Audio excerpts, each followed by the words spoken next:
लेकिन मुझे उससे कोई फर्क नहीं पड़ता। लेकिन नहीं, हालात सुधरने की जगह और भी बिगड़ चुके हैं।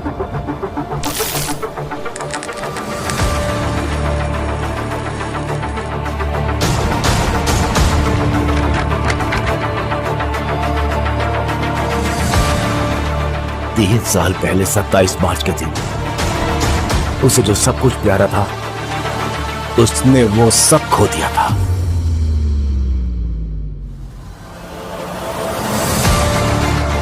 ये पुलिस और राजनेता सब इन गुंडों के साथ मिले हुए हैं।